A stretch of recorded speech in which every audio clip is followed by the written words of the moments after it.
Story time. Snow White. Once upon a time, a precious baby princess was born.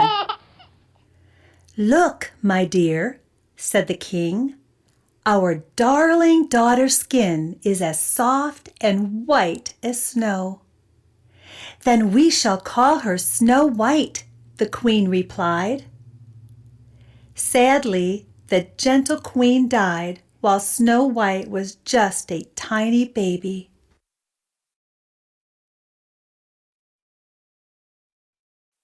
By and by, the busy king traveled to a faraway land. There he met an enchanting woman. "I will take her as my bride," the king decided, "and Snow White will have a mother." The king did not know that his new queen had an evil mind and a jealous heart. Years passed, and with each day Snow White grew more beautiful. The evil queen, who was jealous of every lovely creature, even animals, scowled and frowned whenever she saw Snow White. One day the queen found a magic mirror which always spoke the truth. "Mirror, mirror on the wall, who is the prettiest of them all?" she asked the mirror. "You are pretty, it is true, but Snow White is prettier far than you," the mirror answered. "No one is allowed to be prettier than I," declared the outraged queen. She called for her huntsman and ordered him to take Snow White into the woods and kill her. Snow White was frightened of the dark woods. She began to cry. "I have done nothing wrong," she said. "Why have we come here?" The huntsman felt sorry for the gentle girl.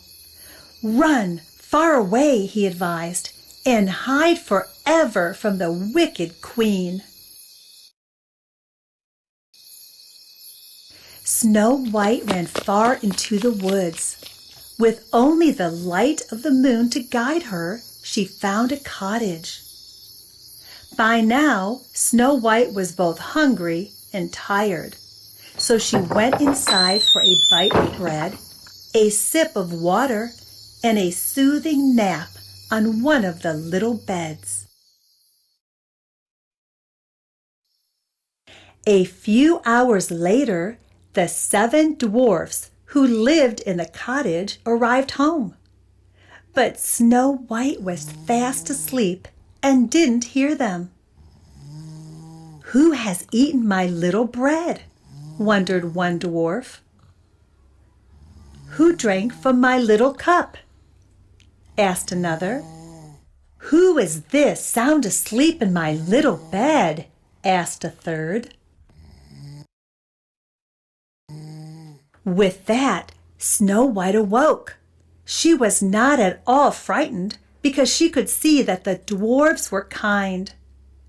She explained how cruel the queen had been to her and why she had run away. "You must stay with us," the dwarfs agreed, "for here you will be safe from harm." The cruel queen wasted no time consulting her magic mirror again. "Mirror, mirror on the wall, who is the prettiest of them all?" This time the mirror replied, "You are pretty, it is true, but Snow White is prettier far than you. You will find she is living still with the dwarfs on yonder hill." The queen was furious. I shall have to get rid of the child myself, she thought.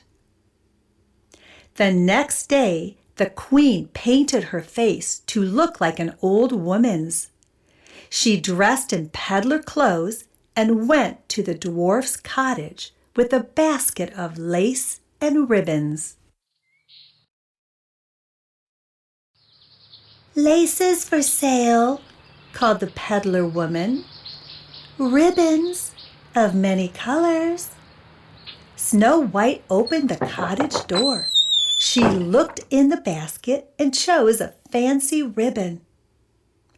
"I can lace you up properly," the peddler woman offered. Poor Snow White! She did not recognize the old woman, so she invited her inside. The peddler woman laced the ribbon with such a strong hand that Snow White lost her breath and fell to the ground. "That should be the end of her," said the queen. "Now it is certain that I am the prettiest." That evening, when the dwarves returned home, they found Snow White lying on the ground. Immediately, they picked her up and cut away the tight laces. The dwarfs clapped and cheered as their darling Snow White began to breathe. "That was the wicked queen," a dwarf informed Snow White. "You must promise not to allow anyone inside this cottage ever again." "I promise," said Snow White. Again the queen wasted no time consulting the magic mirror, and again the mirror replied, "You are pretty, it is true, but Snow White is prettier far than you. You see, Snow White is living still with the dwarfs on yonder hill." This time the queen shook with rage. She stayed up all night mixing poison. Then she dipped a shiny apple into the cauldron. Dressed in gypsy clothes, the queen hurried back to the dwarf's cottage.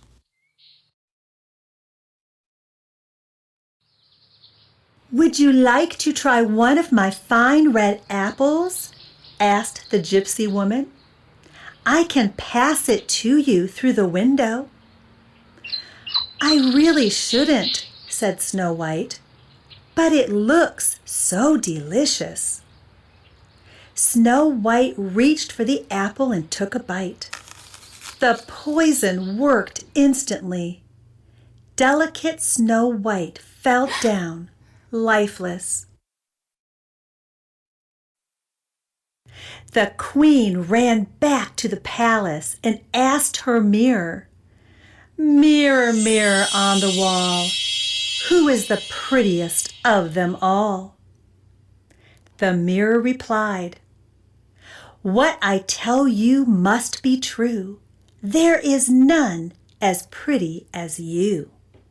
The queen danced around the room, feeling quite satisfied that Snow White was dead at last.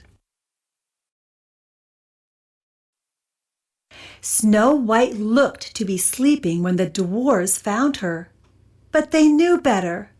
They quickly unlaced her ribbons and poured water on her, but still she did not open her eyes. At last the dwarves gave up. Weeping, they placed the beautiful Snow White in a glass coffin and took it up the mountain. They stood watch over the coffin day and night. After a time, a young prince traveled up the mountain. He saw the beautiful Snow White and asked, "Who is this lovely young woman?" The dwarfs told Snow White's sad story to the prince.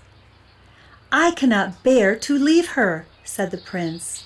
"Please, let me take her with me." The dwarfs were wise. They knew the prince's love for Snow White was true. "Our gentle lady will be better off with you," said the eldest dwarf. "You may take her." The dwarfs unlocked the coffin. The prince picked up Snow White and gently kissed her. At that moment, Snow White opened her eyes. "Will you please be my wife?" asked the astonished prince. The joyful king gave Snow White and her prince a royal wedding. The 7 dwarfs danced happily at the celebration. When the king learned of the wicked queen's evil deeds against his precious Snow White, he smashed the magic mirror. He then ordered that the queen be banished from the kingdom forever, never to be seen or heard from again.